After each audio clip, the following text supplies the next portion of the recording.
شاید میں نے یہ مجلس نہ پڑھی ہو، ورنہ مسلسل لکھنؤ میں بھی میں نے ایصال ثواب کی مجلس پڑھی، اور پھر آخر میں مصطفیٰ آباد جا کر، اور گزشتہ سال سے یہ مجلس آن لائن منعقد ہو رہی ہے۔ تو اور پھر اس سے پہلے بھی ان سے ملاقاتیں بھی رہیں اور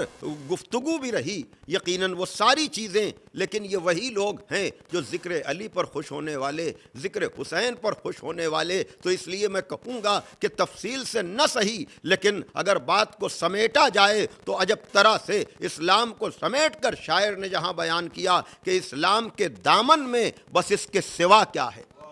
اسلام کے دامن میں بس اس کے سوا کیا ہے، ایک ضرب ید اللہ ہی، ایک سجدہ شبیری۔ صلوات دیجئے محمد والے محمد تک۔ اس لیے کہ اگر مولائے کائنات نے کہا کہ اسلام نام ہے تسلیم کا، تو دیکھیے باتیں تو ہر لفظ پر تفصیل سے ہو سکتی ہیں کہ خود اسلام کیا ہے، اس کے لیے بہت تفصیلی گفتگو کی ضرورت ہے۔ اور پھر منزل تسلیم، منزل یقین، منزل تصدیق، منزل اقرار، منزل ادا اور عمل۔ لیکن صرف اگر لفظ تسلیم پر گفتگو کی جائے کہ تسلیم یعنی خدا کے سامنے سر تسلیم کو خم کر دینا، تو مثالیں تو بہت سی ملیں گی، لیکن چونکہ یہ زمانہ 40 کا زمانہ ہے، ہم عشرہ 40 سے گزر رہے ہیں، اور جتنے بھی ہمارے سننے والے ہیں وہ کہیں نہ کہیں مجالس میں شریک ہو رہے ہیں، چاہے آن لائن ہوں یا خود امام بارگاہ میں جا کر ہوں، تو سماعتیں آمادہ ہیں اس ذکر کو سننے کے لیے، اس تذکرے کو سننے کے لیے، اور مسلسل تذکرہ ہو رہا ہے۔ اور خاص کر جب لوگ اپنی نگاہیں کربلا کی طرف لگائے ہوئے ہیں، کچھ لوگ پہنچ رہے ہیں، کچھ لوگ تمنا کر رہے ہیں، تو یقیناً اگر منزل تسلیم پر گفتگو کی جائے اور اس تسلیم کو پیش کرنے کے لیے میں پہلی منزل پر اگر جو منزل ہے منزل تسلیم کی، کہ جہاں ایک باپ خواب دیکھتا ہے کہ میں اپنے بیٹے کو ذبح کر رہا ہوں، یہ وہ منزل تسلیم ہے کہ جس کی کوئی نظیر نہ ملے گی، جس کی کوئی مثال نہ ملے گی۔ اور میں اکثر یہ بات کہتا ہوں عزیزان محترم کہ یہ باپ اور بیٹوں کا قربانی کے لیے آمادہ ہو جانا یقیناً حکم خدا پر وہ تسلیم کی منزل ہے جو ایک نمونہ ہے، اور پروردگار نے بھی اس کو بطور حج و عمرہ یادگار بنا دیا ہے۔ یعنی آپ بتائیں کہ آخری نبی کا کلمہ پڑھنے والے 1,24,000 انبیاء کی نبوتوں کا اقرار کرتے ہیں، لیکن شریعت محمدی میں نہ جناب آدم کی کوئی یادگار ہے، نہ جناب نوح کی کوئی یادگار ہے، نہ جناب موسیٰ اور عیسیٰ کی کوئی یادگار ہے، لیکن یہ منزل تسلیم ہی ہے کہ ابراہیم و اسماعیل کے خواب اور اس پر عمل کرنے کی یاد حج و عمرے کی شکل میں مسلمانوں کی اہم ترین عبادت حج کا جز بن گیا۔ صلوات دیجئے محمد وآل محمد کا۔ ظاہر سی بات ہے کہ جن لوگوں نے مجھے پچھلے سال بھی سنا ہے، میں نے پورا عشرہ جناب ابراہیم و اسماعیل اور کربلا کے حوالے سے پڑھا تھا، لیکن اس وقت عزیزان محترم کہ جب لوگ کربلا کی طرف نظریں لگائے ہوئے ہیں، میں چاہوں گا کہ میں اس خواب سے تعبیر تک کا تذکرہ اس مختصر سے وقت میں کروں۔ اور یاد رکھیے گا کہ یقیناً جناب ابراہیم نے جب خواب دیکھا کہ میں اپنے بیٹے کو ذبح کر رہا ہوں، تو یہاں پر عزاداری کے حوالے سے ہونے والے بہت سے سوالات کا جواب خود اس میں چھپا ہوا ہے کہ دیکھیے کس طرح سے باپ نے بیٹے سے کہا کہ یا بنیا انی ارا فی المنام انی اذبحک، میرے لال میں خواب دیکھ رہا ہوں کہ میں تمہیں ذبح کر رہا ہوں، بتاؤ اس سلسلے میں تمہاری کیا رائے ہے؟ آواز آئی ابا تفعل ما تؤمر، اے میرے بابا آپ کو جو حکم ملا ہے آپ اس پر عمل کیجئے۔ اس موقع پر ہمیشہ میں کہتا ہوں عزیزان محترم کہ دیکھیے جناب ابراہیم کو تو اپنے بیٹے سے یہ کہنا چاہیے تھا کہ مجھے بہت شدید حکم ہوا ہے پروردگار کا کہ میں تمہیں ذبح کروں، اس لیے کہ لفظ خواب سے بیٹا کہیں یہ نہ کہہ دے کہ بابا آپ نے خواب ہی تو دیکھا ہے، خواب کا کیا بھروسہ۔ لیکن اگر جناب ابراہیم لفظ خواب باپ کی جگہ لفظ حکم استعمال کرتے تو باپ کی عظمت کا تو پتہ چلتا لیکن بیٹے کے کمال کا پتہ نہ چل پاتا۔ جناب ابراہیم نے لفظ خواب استعمال کیا اور جناب اسماعیل نے اس خواب کو حکم خدا سمجھ کر کہا کہ بابا آپ کو جو حکم ملا ہے آپ اس پر عمل کیجئے، ستجدنی انشاءاللہ من الصابرین، انشاءاللہ آپ مجھے صبر کرنے والوں میں سے پائیں گے۔ صلوات بھیجئے محمد و آل محمد پر۔ تو اگر ایک وہ منزل تسلیم ہے تو دوسری طرف ہم دیکھتے ہیں کہ وہ اسی خاندان میں منتقل ہوتی ہوئی منزل تسلیم آ رہی ہے اس طرح سے کہ جب پیغمبر کو مکے والوں نے برداشت نہیں کیا، حالانکہ کل تک صادق بھی کہتے تھے، امین بھی کہتے تھے، ہاں عزیزان محترم مذہبی تعصب کا شکوہ ہمیشہ ہم کرتے رہتے ہیں، اور یقیناً اگر مذہب عدل و انصاف کی بنیاد پر نہیں ہے جو واقعاً مذہب کا حقیقی مقصد ہی یہ ہے، آپ قرآن کی آیتوں کو اٹھا کر دیکھیں کہ جہاں یہی کہا جا رہا ہے کہ تم قیام کرو اللہ کے لیے اور گواہی دو عدالت کے ساتھ، کبھی یہ کہا جاتا ہے گواہی دو عدالت کے ساتھ اور قیام کرو اللہ کے لیے، یعنی ہر جگہ آپ کو عدل و انصاف کی گفتگو ملے گی۔ تو اگر کسی کو بھی اپنی حکومتوں کے لیے، اس لیے کہ پیغمبر اسلام نے واضح طور پر کہا کہ اگر غیر مسلم ہے لیکن عادل ہے تو اس کی حکومت کی تو ضمانت لی جا سکتی ہے، لیکن ہوا کرے مسلمان لیکن اگر اس کی حکومت کی بنیاد ظلم کے اوپر ہے تو اس کی بقا یا اس کے باقی رہنے کی کوئی ضمانت نہیں ہو سکتی ہے۔ صلوات بھیجئے محمد و آل محمد پر۔ نوشیروان عادل کو اس کے عدل کی وجہ سے یاد کیا جاتا ہے، تو اگر غیروں کو عدل کی وجہ سے یاد کیا جاتا ہے تو مسلمان بھی، اور یقیناً وہ سارے لوگ اسلام کی بدنامی کا سبب بنتے ہیں کہ جو حکومت میں آنے کے بعد اپنی رعایا پر، اپنے افراد پر ظلم کرتے ہیں۔ لیکن ان کے لیے میں کہوں گا کہ اگر اسلام حقیقی کو سمجھنا ہے تو ظالم بادشاہوں کے کردار سے نہیں بلکہ محمد وآل محمد علیہم الصلاۃ والسلام کے کردار سے سمجھو، تب تمہیں اندازہ لگے گا کہ وہ جس کے اوپر الزام لگتا ہے کہ وہ جنگوں میں نظر آتا تھا تو جنگوں میں بعد میں وہ نظر آیا ہے، پہلے مکے کی زندگی اگر دیکھ لی جائے کہ یہی کفار تھے، یہی مکے کے رہنے والے تھے جو صادق بھی کہتے تھے، امین بھی کہتے تھے، اپنی امانتیں پیغمبر اسلام کے پاس رکھواتے بھی تھے، لیکن جیسے ہی اس صادق اور امین کی زبان پہ لا الہ الا اللہ آیا ویسے ہی صادق و امین کہنے والے دشمن بن گئے۔ یعنی یہ بھی بات سمجھ میں آتی ہے کہ کبھی کبھی اچھے انسانوں کے ساتھ اس کے دین کی بنیاد پر ظلم ہوتا ہے، اور یہ ہر جگہ لوگوں کو سمجھنا چاہیے کہ عقیدہ کسی کا کیا ہے، دین کسی کا کیا ہے، اس بنیاد پر اس کو نہ پرکھو بلکہ دیکھنا ہے تو اس کے کردار کے حوالے سے دیکھو، اور یہ دیکھو کہ وہ سماج کے لیے کتنا فائدہ مند ہے۔ صلوات بھیجئے محمد و آل محمد پر۔ تو آپ اگر دیکھیں عزیزان محترم تو آپ کو اندازہ لگے گا کہ جہاں پر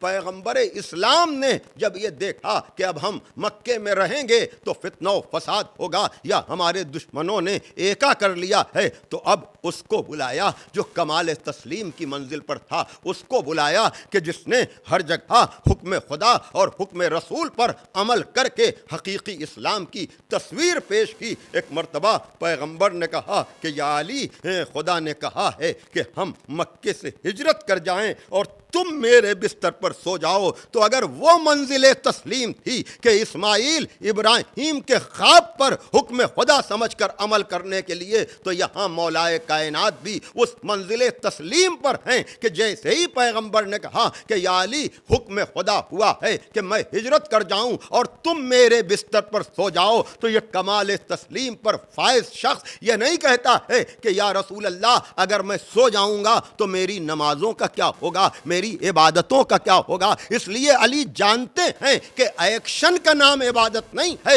بلکہ حکم خدا و رسول پر سر تسلیم خم کرنے کا نام عبادت ہے۔ صلوات بھیجئے محمد و آل محمد پر۔ توجہ فرمائیے گا۔ تو بہرحال یہ دونوں مرحلے اپنی جگہ پر ہیں کہ جو جناب ابراہیم و اسماعیل سے شروع ہو کر مولائے کائنات تک، اور مولائے کائنات ہی تک کیا، اگر جذبہ قربانی کو دیکھنا ہے تو جناب ابو طالب کے جذبہ قربانی کو بھی دیکھا جا سکتا ہے کہ جہاں راتوں کو جاگ جاگ کر شیب ابی طالب میں پیغمبر اسلام کا بستر بدلتے ہیں تاکہ ہمارے بیٹے قربان ہو جائیں، یہ یتیم قربان نہ ہو، یہ خدا کا نمائندہ قربان نہ ہو۔ ہاں عزیزان محترم، لیکن یہ ساری چیزیں خواب رہ جاتی، تصور رہ جاتی جناب ابراہیم سے لے کر مولائے کائنات تک، اس لیے کہ اسماعیل بھی بچے ہیں اور مولائے کائنات بھی بستر پر لیٹے ضرور ہیں، لیکن صبح کو ہیبت کی وجہ سے کوئی ان کے مقابلے پر نہیں آ پایا۔ کہنے کا مطلب یہ ہے کہ اگر حسین کی قربانی نہ ہوتی، نہ کوئی عظمت اسماعیل کو سمجھ پاتا، نہ شب ہجرت کے کمال کو سمجھ پاتا، لیکن حسین نے بتایا کہ وہ جو چیزیں تھیں وہ بھی حکم خدا پر عمل تھا، اور میں جو بھرے گھر کو قربان کر رہا ہوں یہ بھی حکم خدا پر عمل ہے۔ صلوات بھیجئے محمد و آل محمد پر۔ جہاں عجب طرح سے میر تقی میر نے کہا کہ زیر شمشیر ستم میر تڑپنا کیسا، زیر شمشیر ستم میر تڑپنا کیسا، سر بھی تسلیم محبت میں ہلایا نہ گیا۔ اللہ اکبر۔ آپ اندازہ کر رہے ہیں کہ جہاں پر آپ دیکھیے کہ امام حسین کے علاوہ کون اس شعر کا مصداق بن سکتا ہے، اس لیے کہ یقیناً اسماعیل نے چھری کے نیچے اس گردن رکھی ضرور جناب ابراہیم نے جناب اسماعیل کی، لیکن اسماعیل بچ گئے، جس کی یاد مسلمان بقرعید کی شکل میں مناتا ہے، اور ہم ہجرت میں لیلۃ المبیت کے نام سے بڑے فخر سے کہتے ہیں۔ کیا کہنا اس علی کے منزل تسلیم کا کہ جہاں پروردگار عالم بزم ملائکہ میں فخر کر رہا ہے کہ جاؤ ذرا زمین پر جا کر دیکھو، ایک بھائی اپنے بھائی پر جان قربان کرنے میں فخر محسوس کر رہا ہے، لیکن کربلا میں جب آپ آئیں گے تو خدا کی قسم یقیناً تسلیم اور عشق کی منزل میں جناب ابراہیم کا بہت بڑا نام ہے، اس لیے کہ یہ جناب ابراہیم ہی تو ہیں جو خدا کے لیے آگ میں جانے کو تیار ہو رہے ہیں، یہ جناب ابراہیم ہی تو ہیں جو پروردگار کے لیے بیٹے کی گردن پر چھری رکھنے کو تیار ہو رہے ہیں۔ جب ہی تو علامہ اقبال نے کہا کہ بے خطر کود پڑا آتش نمرود میں عشق، بے خطر کود پڑا آتش نمرود میں عشق، عقل ہے محو تماشے، عقل ہے محو تماشائے لبے بام ابھی، یعنی انہوں نے یہ کہا کہ عقل جہاں سوچتی ہے عشق وہاں کر گزرتا ہے۔ حالانکہ علامہ رشید ترابی مرحوم نے علامہ اقبال کے ایک شعر کو سامنے رکھ کر یہ بات کہی کہ یہ اقبال کی غلط فہمی ہے کہ انہوں نے کربلا کی جنگ کو عقل و عشق کی جنگ قرار دیا، حالانکہ قرآن مسلسل تعقل کی دعوت دیتا ہے، غور و فکر کی دعوت دیتا ہے۔ تو یہ علامہ رشید ترابی مرحوم کی اپنی فکر تھی کہ وہ مسلسل علامہ اقبال کو کوٹ ضرور کرتے تھے، لیکن جب عشق و عقل کی بات آئی تو انہوں نے کہا اقبال کو سمجھنے میں غلطی ہوئی ہے، کربلا کی جنگ عقل و عشق کی جنگ نہیں تھی بلکہ عقل و جہل کی جنگ تھی۔ صلوات بھیجئے محمد و آل محمد پر۔ لیکن اگر عشق ہی کو سامنے رکھا جائے تو اگر منزل تسلیم پر جناب ابراہیم اس طرح سے ہیں کہ بے خطر کود پڑا آتش نمرود میں عشق، اللہ اکبر، یقیناً یہ جناب ابراہیم کا خدا پر اعتبار تھا کہ جب آگ میں ڈالے گئے ہیں اور جبریل آئے ہیں کہ اے خلیل خدا کہ آپ کو مدد کی ضرورت ہے، کہا ہے تو مگر تم سے نہیں۔ دیکھ رہے ہیں آپ عزیزان محترم، اور یقیناً یہی وہ منزل ہے کہ جہاں پر اقبال کے اس شعر کو سامنے رکھ کر جوش ملیح آبادی نے عجب طرح سے کہا کہ فروغ داغ جگر مہر و ماہ پا نہ سکے، فروغ داغ جگر مہر و ماہ پا نہ سکے، وہ عشق ہی نہیں کونین پر جو چھا نہ سکے۔ اللہ اکبر۔ اس لیے کہ جناب ابراہیم و اسماعیل کی قربانی کو خالی مسلمان بقرعید میں یاد کرتے ہیں، اور کیا کہنا حسین کا، حسین کی کربلا کا کہ سب کی نگاہیں، میں نے کہا نا کہ جائیے دیکھیے بگڑے ہوئے حالات میں بھی گزشتہ سال بھی 40 کے موقع پر اتنا بڑا مجمع اور دنیا کے مختلف حصوں سے کسی بات کا خیال نہ کرتے ہوئے لوگ جمع ہوئے اور چیلنج کیا گیا کہ جہاں مرض پھیل رہا ہے وہاں اتنے بڑے مجمع کے جمع ہونے کے بعد یقیناً یہ عشق کا اثر ہے جو ہمیشہ نظر آتا ہے کہ فروغ داغ جگر مہر و ماں پا نہ سکے، وہ عشق ہی نہیں کونین پر جو چھا نہ سکے۔ خلیل نے بھی نہ پایا عروج عزم حسین،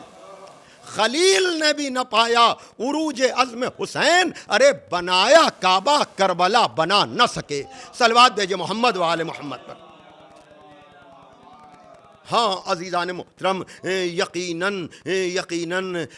ہم سب اس انداز سے حسین ابن علی کو یاد کر رہے ہیں، اور صدام کے بعد کے عراق نے عجب طرح کا ایک پیغام دیا ہے سفر عشق کرنے والوں کے لیے، حسین ابن علی کے محبوں کے لیے، حسین ابن علی کے عزاداروں کے لیے۔ یقیناً ہم ایک طرف اگر اس عشرے میں ان شہدائے کربلا کو یاد کر رہے ہیں، ان کے چہلم کے حوالے سے گفتگو کر رہے ہیں، تو 17 صفر ہمیں امام رضا علیہ السلام کی شہادت کی یاد دلاتی ہے۔ وہ امام رضا جن کا روضہ مشہد مقدس میں ہے۔ یقیناً اور بھی معصومین کی شہادت کی تاریخوں کی طرح سے امام رضا کی تاریخ شہادت میں اختلاف ہے، لیکن 23 ذیقعت کو بھی ہم ان کی یاد مناتے ہیں، 17 صفر کو بھی ان کی یاد مناتے ہیں۔ ہاں عزیزان محترم، یقیناً اس امام نے بھی یاد کربلا کے لیے، ذکر حسین کے لیے، مجلس حسین کے لیے جتنی تاکید کی ہے اور کہا ہے ابن الشبیب، اگر تمہیں کسی مصیبت زدہ کی مصیبت پہ رونا آئے تو تم میرے جد مظلوم کو یاد کر لیا کرو۔ ہاں عزیزان محترم، یقیناً ذکر حسین درد بھی ہے، دوا بھی ہے، درد ہے اپنے لیے تو دوا ہے غیروں کے لیے۔ ہم ایصال ثواب کی مجلس میں بنام حسین لوگوں کو بلاتے ہیں، اور یہ ذکر حسین کا فیض ہے کہ بلایا جاتا ہے حسین کے نام پر۔ ذکر توحید بھی ہے، ذکر عدالت بھی ہے، ذکر نبوت بھی ہے، ذکر امامت بھی ہے، ذکر قیامت بھی ہے، اصول دین پہ بھی گفتگو ہے، فروع دین پر بھی گفتگو ہے، سماجیات پر بھی ہے، عمرانیات پر بھی ہے، اقتصادیات پر بھی ہے، یعنی فیض حسین مسلسل جاری ہے۔ بقول علامہ رشید ترابی مرحوم، جو انہوں نے رزق کے ذیل میں گفتگو کی، انہوں نے کیا کہنا، حسین ابن علی نے کس کس کو حسین کے ذریعے سے رزق مل رہا ہے؟ ادب کو رزق ملا، مذہب کو رزق ملا، جسم کو رزق ملا، روح کو رزق ملا۔ یہ حسین ابن علی کا فیض ہے جو جاری ہے۔ اور یاد رکھیے گا، عزاداری کے 2 بنیادی جز ہیں، ایک ہے گریہ بر حسین، دوسرے ہے زیارت قبر حسین۔ ایک ہے گریہ بر حسین، دوسرے ہے زیارت قبر حسین، اور یہی وہ 2 چیزیں ہیں جو معصومین نے ہم سے طلب کی ہیں، اور گریہ بر حسین ہی کی وجہ سے عزاداری کی چیزوں میں وسعت ہوتی چلی جاتی ہے۔ کیوں؟ اس لیے کہ عجب طرح سے، عجب انداز سے منظر بھوپالی نے کہا کہ روز روزہ شہپا کیسے حاضری ہوتی، روز روزہ شہپا کیسے حاضری ہوتی، حسرت زیارت نے تعزیہ بنا ڈالا۔ ظاہر سی بات ہے کہ وہ خوش نصیب لوگ ہیں جو کربلا پہنچ جاتے ہیں، لیکن دور سے رہنے والے شاید اسی لیے نوابین اودھ نے لکھنؤ میں اماموں کی روزوں کی شبیہیں بنا دیں، تاکہ اگر کوئی اپنے افلاس یا حالات کی وجہ سے عراق نہ جا سکے، ایران نہ جا سکے اور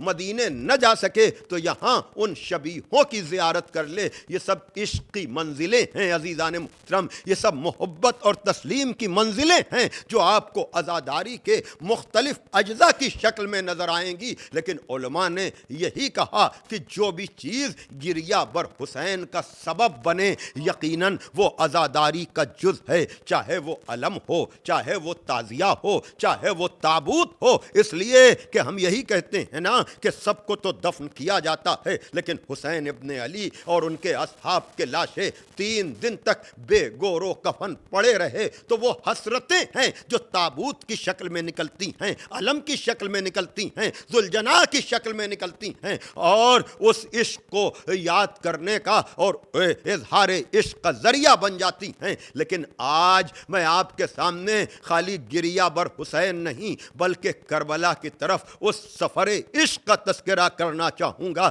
کہ آپ اگر خالی اس واق کو دیکھ لیں، اس مشی کو دیکھ لیں، اس پیدل چلنے کو دیکھ لیں جو بصرے سے کچھ لوگ کرتے ہیں، بلکہ یہاں تک ہے ایران یعنی ملک اور سرحدوں کا بھی فرق نہیں رہ جاتا ہے کہ معلوم پڑا ایران سے لوگ پیدل چلے جا رہے ہیں۔ یہ ظاہر سی بات ہے کہ اس وقت حالات ہیں، وسائل ہیں، لیکن یہ عشق کی منزل ہے کہ اگر باپ بیٹے کی گردن پر چھری رکھ کر عشق خدا کا اعلان کر سکتا ہے تو اسی طرح سے اگر ہم وسائل کے باوجود ایران سے، بصرے سے، نجف سے پیدل چل کر اپنے عشق کا اعلان کرتے ہیں، اپنی محبت کا اعلان کرتے ہیں، اور واقعاً ایک مرتبہ ضرور آدمی کو جانا چاہیے، کم از کم نجف سے کربلا وہ پیدل سفر طے کرنا چاہیے۔ ایک عجیب دنیا آباد ہوتی ہے اور کوئی ایسی خواہش نہیں ہوتی جو زائر کی پوری نہ ہو۔ عجب خدمت خلق کا جذبہ نظر آتا ہے۔ یہ 80-90 کلومیٹر کے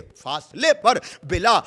کسی فاصلے کے آپ کو ضرورت کی ہر چیز وہاں مل جاتی ہے اور جذبہ خدمت آپ کو نظر آتا ہے۔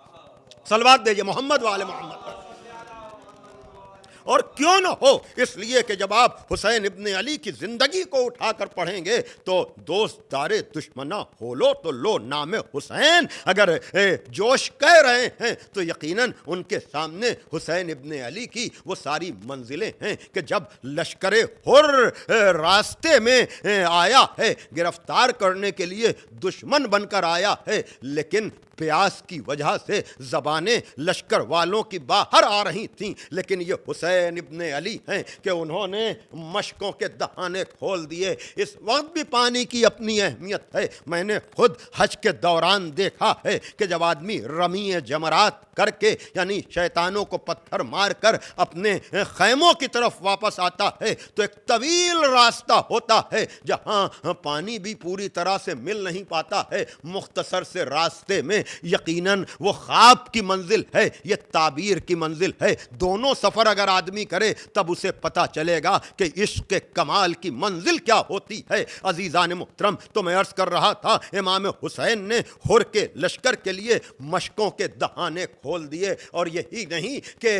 انسانوں کو پانی پلایا گیا، نہیں جانوروں کو بھی، بلکہ ایک شخص جب تاخیر سے پہنچا ہے تو اس کو پانی پلانے کے لیے خود امام حسین آگے آ گئے ہیں اور اپنے ہاتھ کا چلو بنا کر اس کو پانی پلایا ہے۔ ہاں عزیزو، تو جو اپنے دشمن کو اس طرح سے سیراب کرے اس کے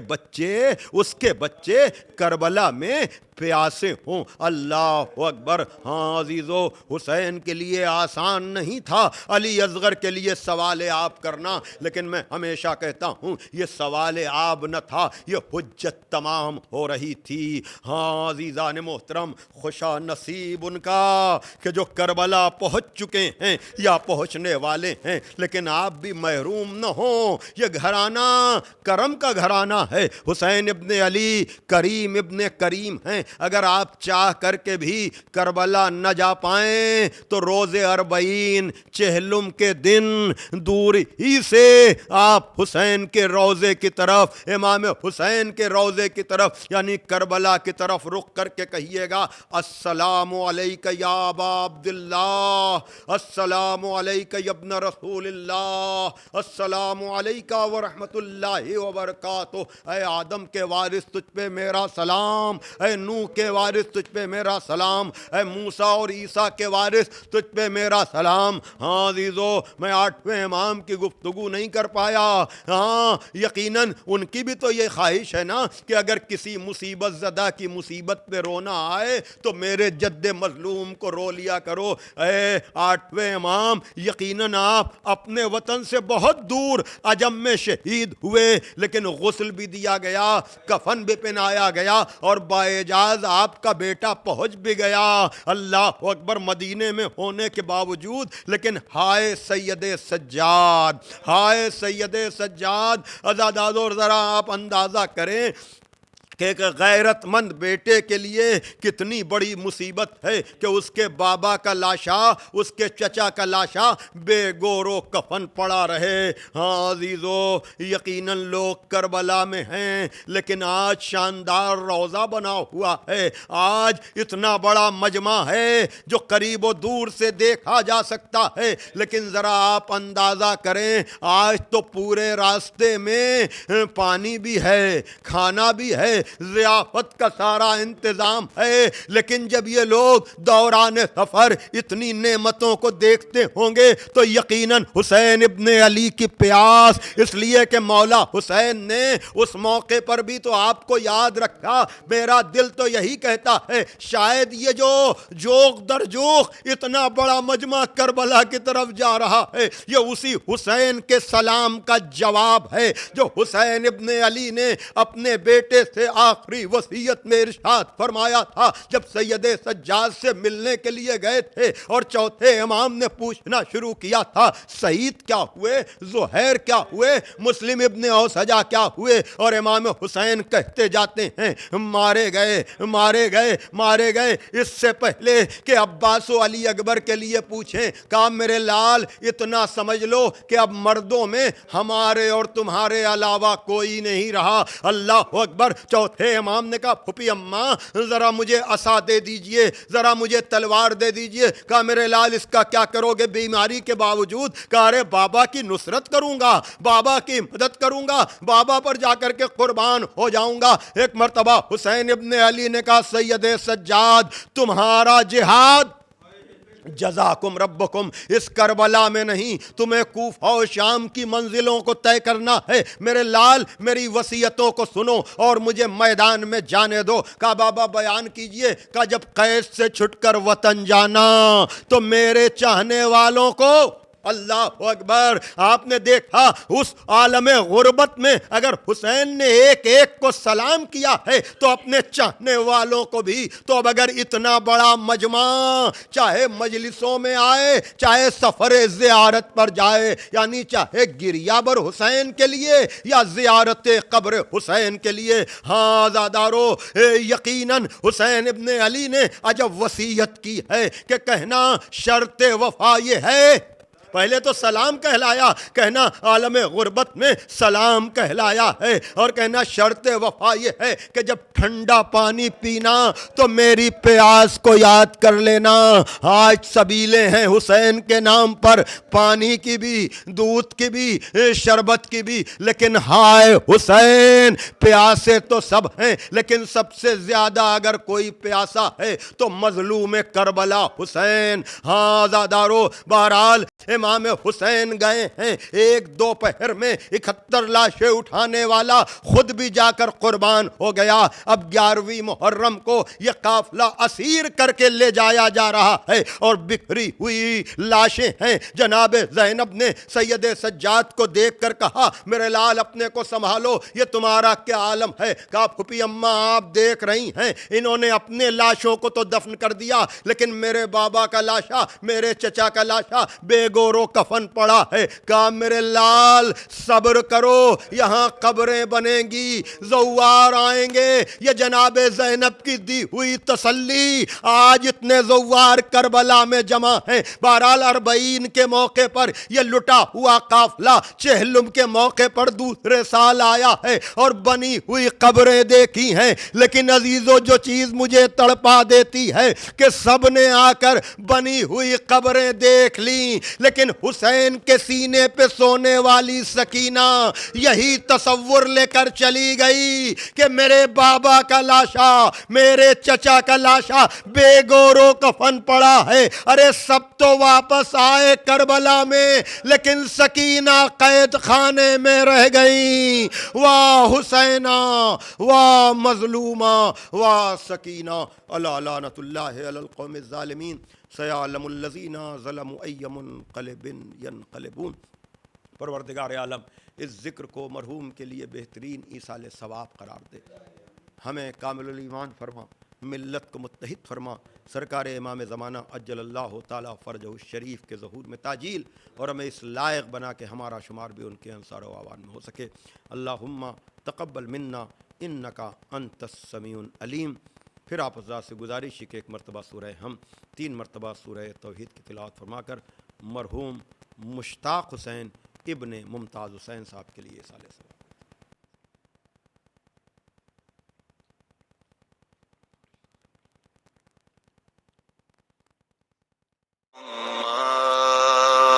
صل على